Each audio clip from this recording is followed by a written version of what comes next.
한번 상상해보자. 당신은 옷이 다 벗겨진 채 속옷만 입고 호수 한가운데로 뚝 떨어졌다. 기진맥진한 채로 호숫가로 기어 올라가 보니 흡사 아무도 살지 않는 곳 같다. 당신은 이 상황을 어떻게 받아들일까? 아마 거의 대부분의 사람들은 절망적인 상황이라고 느끼지 않을까? 그런데 다시 맥락을 변경해서 보자. 당신이 영화 그래비티에 나오는 우주 비행사였다면 어떨까?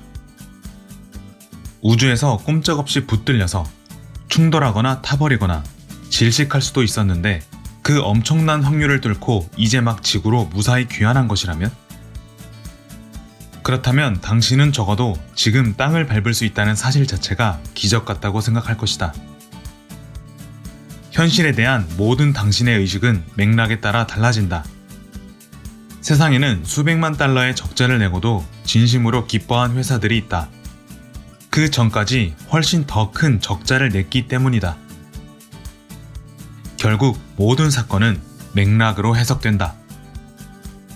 만들어진 진실의 저자이자 스토리텔링 전문가 헥터 맥도널드는 이렇게 말한다. 맥락이 진실의 의미를 바꿉니다. 사람들은 진실이라는 것에 대해 꼭 생각해 보아야 합니다. 우리는 실제로 무슨 일이 벌어지고 있는지도 모르는 채로 여러 사건과 발언, 발표 내용에 반응합니다.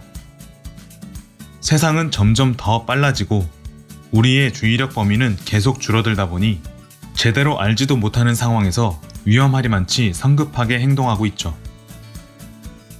억울한 피해자를 만들지 않기 위해서 또한 우리가 정치가나 평론가에게 속아 넘어가지 않으려면 사실의 가장 중요한 맥락만큼은 반드시 짚고 넘어가야 합니다. 어떤 행동이나 사건을 평가할 때 맥락을 알아야 한다고 말하는 것은 어렵지 않습니다. 가장 어려운 것은 어느 맥락이 관련성을 가진 적절한 맥락이냐 하는 점입니다. 같은 이야기도 이 맥락에서 들으면 저 맥락일 때와는 전혀 다른 인상을 주기 때문이죠. 어떤 사실을 듣는다면 반드시 맥락을 한 번쯤 고민해 봐야 합니다. 추가적으로 여러분들은 이 맥락을 활용해 대화도 손쉽게 이끌어 나갈 수 있습니다. 어떤 대화나 논쟁이 펼쳐지는 양상이 마음에 들지 않는다면 나 자신을 위해 또 상대를 위해 프레임을 바꿔서 대화의 물길을 돌리는 것입니다. 다시 말해 다른 맥락을 도입해서 혹은 다른 진실을 이용해 방향을 재설정할 수도 있는 것이죠. 예를 들어 자녀가 잘 베푸는 사람이 되기를 바라는 부모들은 종종 아이에게 용돈을 주기 전에 먼저 어려운 형편의 아이들은 장난감은커녕 먹을 것조차 충분하지 않다는 얘기를 들려줄 수 있고, 복지수당을 늘리고 싶은 정치가라면 처참한 빈곤 상황에 대한 이야기부터 꺼낼 수도 있습니다. 맥락을 적절하게 바꿀 수 있는 것, 즉 프레임을 먼저 제시하는 능력을 갖춘다면 상대방을 공감시키기가 훨씬 수월해진다는 뜻이죠. 맥락을 파악하고 그리고 맥락을 제시할 수 있는 능력은 무엇보다도 중요합니다.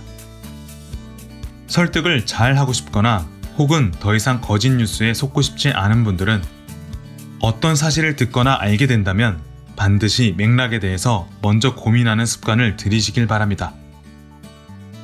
이 습관만 제대로 들여도 당신의 커뮤니케이션 능력이 달라집니다.